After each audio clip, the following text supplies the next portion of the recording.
so excited to be back this week. Yes, thank you so much for joining us.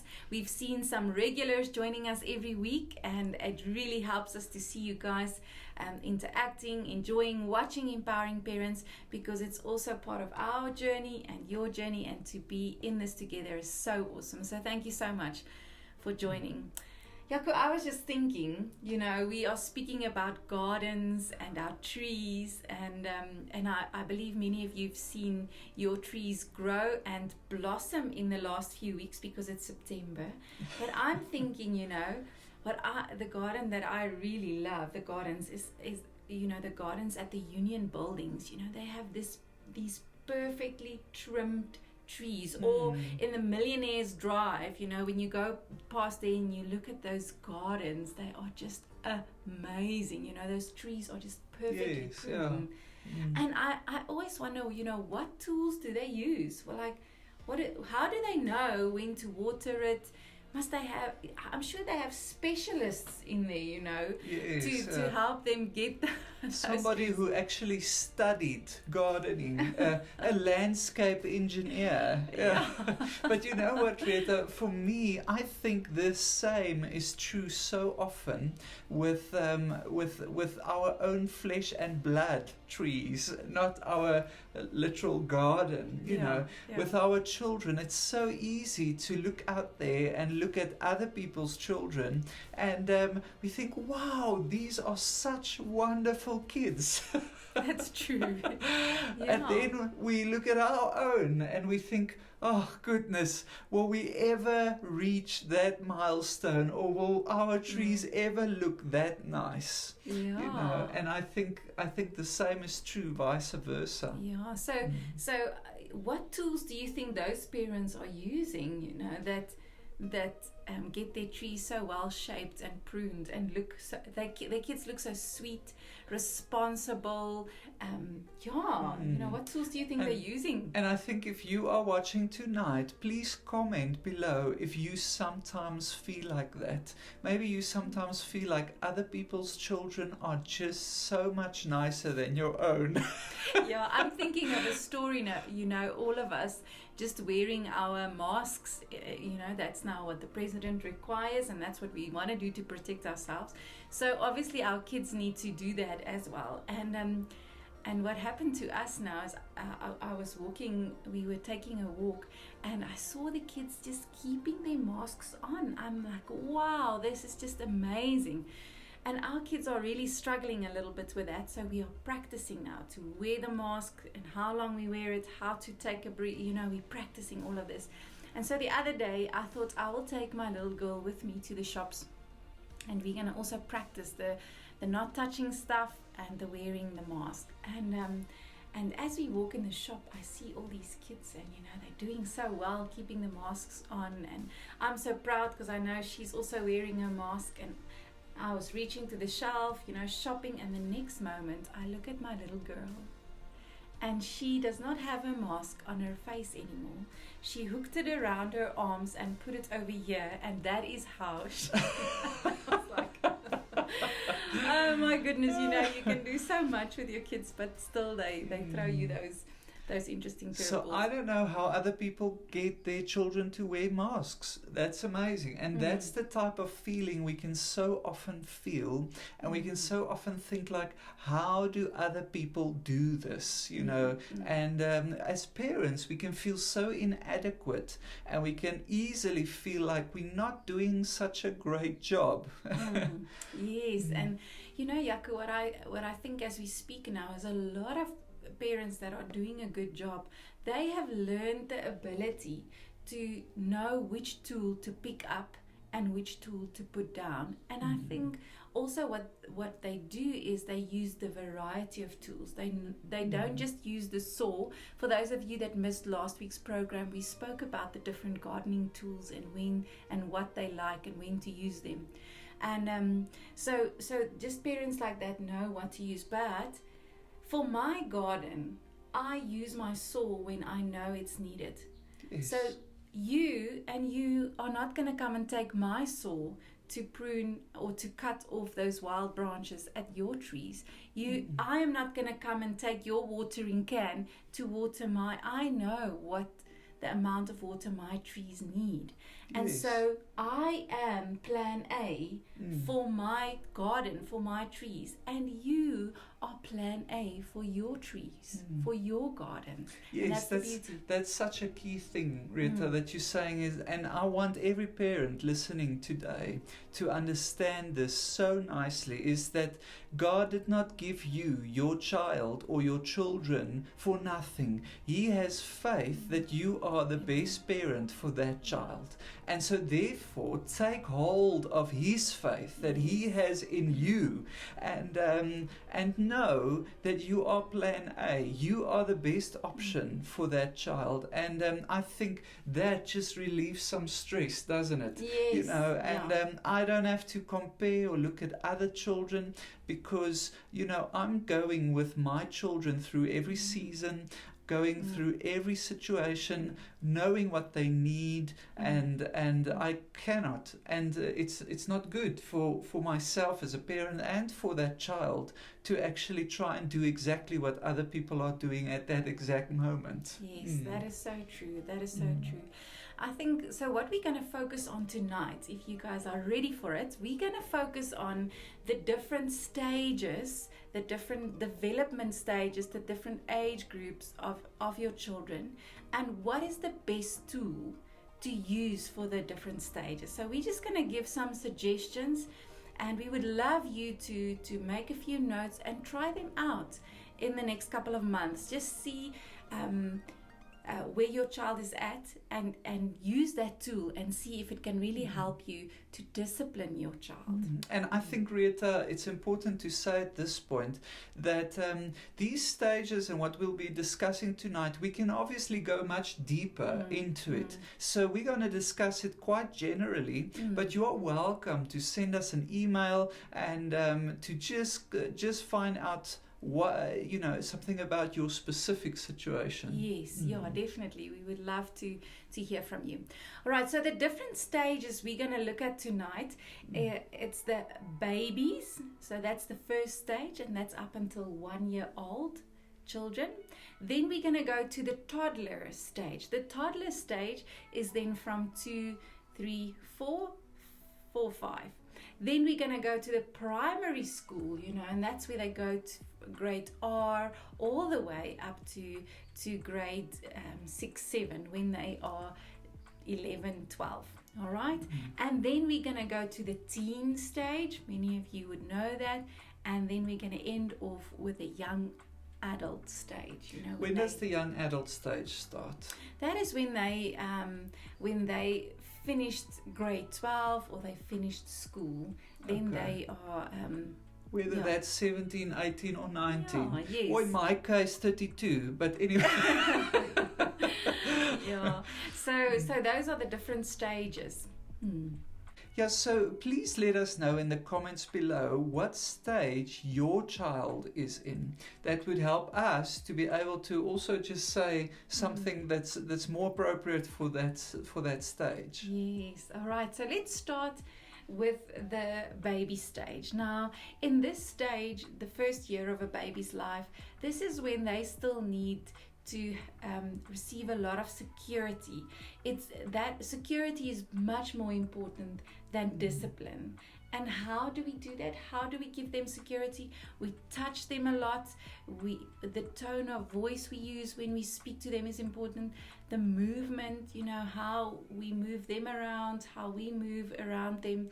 And then also our facial expressions, you know, we're going to smile a lot and cuddle a lot when we have a little baby. And this is also the time, maybe a little bit older, when they're 6 months, where they explore a lot. So they start to move around and they want to touch stuff, they want to pick up stuff, they want to put stuff in their mouth. So, but this doesn't mean we need to start to discipline them and start to punish them. This is still not a time for punishment and hard discipline in that way. So I think at this point, and some of you who watched last week, you will know that we spoke about the different styles of discipline, or actually just building an authority in your home. So if you haven't seen that, please go and watch last week's episode. But Rita, tell us, for the baby stage, what style is a good one to sort of use and adapt in this time? So this is a time where you can really pick up your watering can, because now you just want to create security. You want to just completely focus on your child and their needs, what this baby needs, when they need it. And so that's what you will need. This is the tool you need to pick up in this time. So if you want to find out more about the watering can, we would love to share with you. Connect with us. Wow, that's awesome. Yeah. Let's move to the next stage. The toddler stage. Now, how many of you have toddlers in your home? Let us know, comment below. Tell us, how's it going with your toddler? And we are in a toddler stage, and this is I've spoken to a few mommies that they've passed the toddler stage. They actually have teenagers in their home, and they always say, you know what, that is the most draining stage physically, because you run around like mad. And so in this stage, it takes a lot of energy. You still have to play a lot. They play a lot. You play with them. And this is also the stage where you have to put in rules, and you have to be putting in boundaries, and you have to be consistent with it. So it takes a lot of energy from us as parents. So if you have toddlers and you are tired right now, this too will pass. So this is a time when your child still believes everything you say, because you have the say in their life. And this window of opportunity where they only believe you will get smaller with the amount of influence they get. So maybe from 3 they go to a preschool where they get input from there. So that window of opportunity can quickly close for you to set rules and set boundaries. So there is no room for you to have your gloves on. Okay, so the glove tool is not working for this time. If you naturally grab for a glove, it might be a difficult season. Yes, this might be really difficult for you, because you want them to be independent, you want them to do things by themselves, but this is the time where you still have to teach them how to brush their teeth, when to brush their teeth, how to eat, when to eat, how to sleep, when to sleep, because this is also a time, Jaco, where you start to teach them self-discipline, because every one of us as adults need to know self-discipline in specific areas of our life. So we need to teach them in the area of eat, the area of personal care, like I said, the brushing the teeth, the area of work, give them the chores, the area of how to speak, how to respond to others, and how to handle your emotions. I'm thinking a question a lot of the parents out there might be asking at this stage is, they are so young still. So why focus on self-discipline? And that's exactly what you said now. Is it's those small little call it the normalities of life that you're basically training them in. So you're focusing on that now, but it's only going to bear fruit later. We are focusing on that now. So guess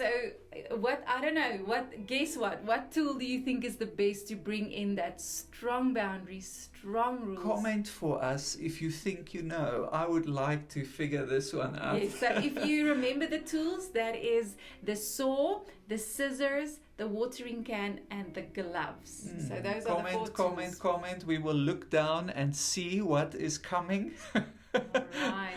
Jaco, but what Okay. do you think? What do you think? What tool would be great? I'm thinking a saw. It sounds like this is where you're really shaping some things. Although in my mind I'm thinking, it's such a small tree still. Isn't that a bit harsh? Yeah. So otherwise maybe the scissors. Yes, yeah. So What is it? Give us the answer. I'm seeing some comments. there we go. Yeah. You are right, Jaco. You are right. It is the saw, but it's also the scissors, because sometimes we need to just use the scissor to take out that small little part. But those are the two tools that you're gonna be very strict.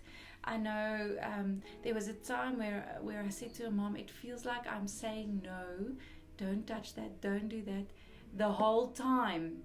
And it's just for now, it's just for now, and that's not all we want to do. We want to give other options. I've learned not to just say no also, but this is a time of strong discipline. Yes. There's a saying in Afrikaans, buig die boompie terwyl hy nog jonk is, so Bend the tree while they're still young. yes, so we are working on that. So I just want to encourage the dads out there, if you are listening, and if you are in this stage and your wife keeps telling you no for whatever you're asking, just know that it's something that's just normal at this stage. It's the rhythm.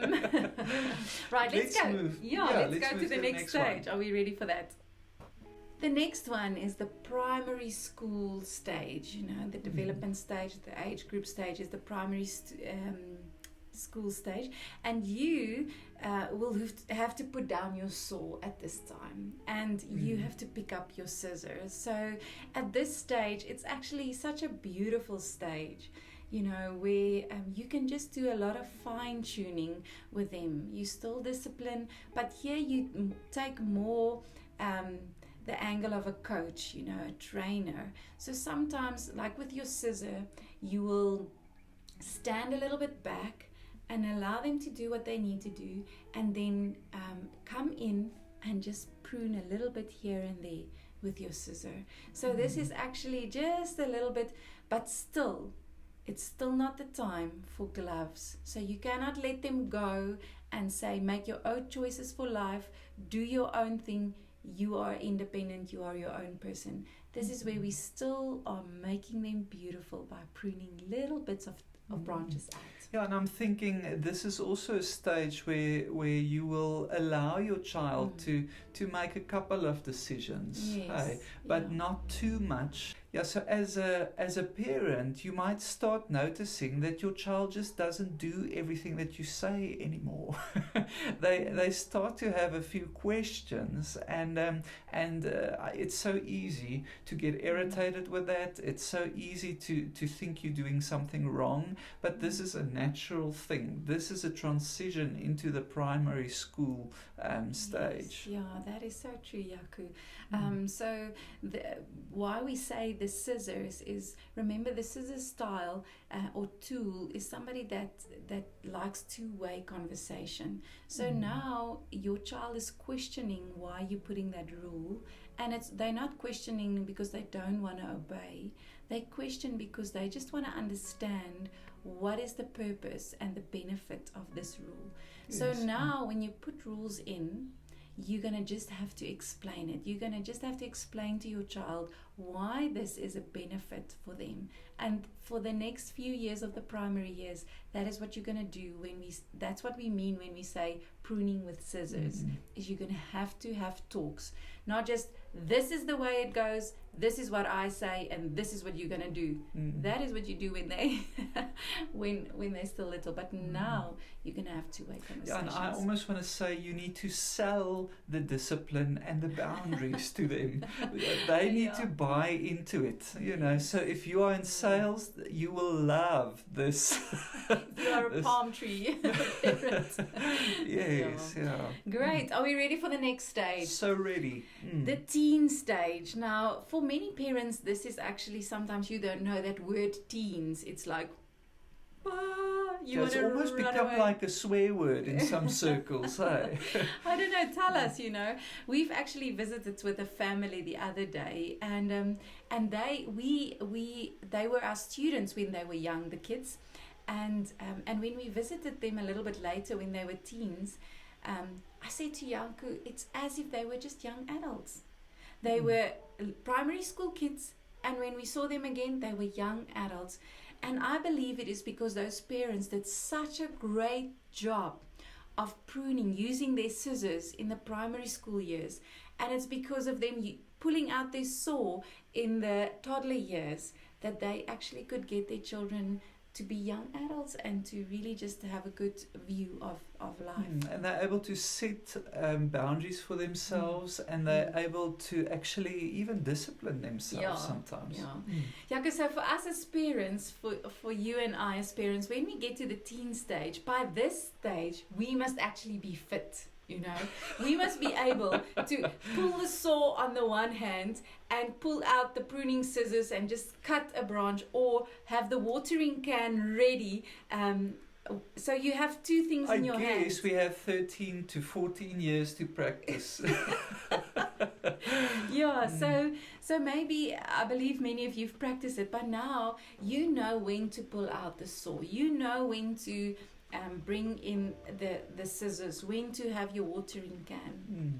And I think why I say all these tools is there's a lot of emotion in this development stage that they receive many times, or experience many times for the first time, as a bit more grown up person. So now they have to handle the emotion. When they're little, you know, they have the emotional breakouts, and you kind of comfort them. But now they have the emotions breaking out, and now they have to handle it.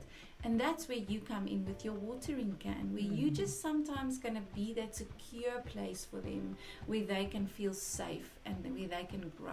Yes, yeah. This is also a time and a season where identity is quite an important thing. And what's nice is if you were able to establish identity quite clearly in the earlier years of development, this stage really just becomes some pruning in terms of identity, who they really are as a person. You know, but if you were not able to establish it earlier, you might need to get out your saw quite a bit, and you might need to cut off some massive branches that has been growing for years. Yes.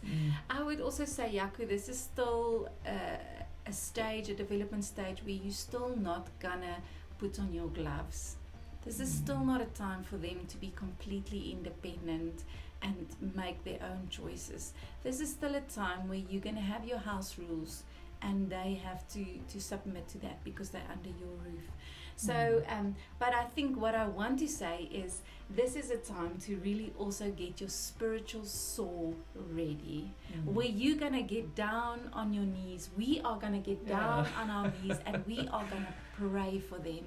We're going to start to pray. You know, from little we pray, but in this time specifically, a lot of the soul is not going to be with them, with your teenager. It is going to be in your prayer time, where you're going to fight for them, and you're going to pray for your teens. I just want to say, just press that like button if you like that, because it's such a true thing, and really a key thing for this stage. Okay, and then we get to our young adults. Okay, fun. Yeah, I've seen some of you that watch every week. There's quite a few of you that have, you know, you have the teens, but some of your kids are already young adults. And some of them we had in our classes, and we had them at Impact. And you know, it's so amazing to see so many of them. They are young adults now, and many of them, I want to mention names now, but maybe I shouldn't. But many of them are just such beautiful young adults. So well done to you. Yes, we really look up to you as parents in how you have developed and grow your tree. But with the young adults, we almost want to say, finally, yay! This is what every parent has been desiring. No, joking. This is a time where you are going to hand over your saw and your scissors. You're going to hand them over. So I just want to say it, because I said it first, and this is what I'm saying, is that you are putting your gloves on. This is the glove time. Yes, you're going to still also keep your watering can there, you know, for when it gets dry, you're going to water. But mostly you're just gonna have your gloves on. I agree with that. Yes. So can I just add in this, something that we've seen so often is transitioning from the teen stage into the young adult stage. I would say, just in our experience and what we've seen, I would say that this transition, out of all the other transitions, is really one of the most difficult. And it's not always easy for a parent now to literally lay down all those tools and say, listen, the gardening is over, you know. Although there's still some types of gardening, but Rita will tell us now, it's different, you know. And I think this is really difficult on the parents, but also on the children. And very needed to tread it lightly, handle it nicely, and have very good, clear communication. It really helps. Yes, Jaco, like you said now, we're gonna still have our gloves, we're gonna use our gloves, but we're gonna have the watering can. Every parent should always keep a watering can. You should keep that. And I'm just thinking of our parents now, Jaco, how we are really experiencing them as our watering can, because what that means is they are our motivators in life. And you and I will always be the greatest motivator for our children. Yes. That is who we will be, and that's why we need that watering can, is we need to keep them motivated. They're going to have to make career decisions. You are going to be the one that motivates them, not discipline them now, because they are young adults. They just need motivation. And that's what we're going to do. Yes. So what they might do is they might take that saw and that scissor that you gave them, and they might frame it as an antique and put it somewhere on, where, it's just there. But you just wait. There will be a time where they will pick up those antiques and they will call you and ask you for instructions how to use the saw and how to use the scissor. And then only you can give instruction and you can give advice. Yeah, so in this, and I think that's a key thing. So at this stage, actually the initiative rests with the child more than what it rests with the parent. So it's up to the child to actually come and, or let me first say this, the parent is basically waiting for the child to come and sort of ask about different situations. You as a parent do not take the initiative into a specific situation. And I think that is the tricky part for us as parents. As we speak about this, I get a knot in my throat, I feel like I want to cry, because that is really a season of letting go. And I believe many of you are in that season right now, in that development stage, where you just need to let go and really trust that the seeds that you've sown, the watering that you've done, the pruning, the sowing, everything you've done in the last 18 years, that it's still gonna bear fruit. This tree is gonna bear fruit. Yes. And that is our hope, and that is our faith. Yes, yeah, and really, like you're saying, walking in that faith. That's the key thing. And I think what is just so beautiful is when you start walking in that faith, you're trusting that what you've built over the years actually will come to something. The beauty is when you start seeing it, and you start seeing how that child is blossoming and really growing and bearing awesome fruit. So I think this is also, although it's a very hard season for parents, I think it's also a very rewarding season for parents. Yeah, definitely. Great. So that is the stages that we have and that we want to discuss tonight. Thank you so much for joining us. I believe and I hope that after tonight you know which tool to pick up for the stage where you are at with your children. So have a good night. God bless you. We see you next week.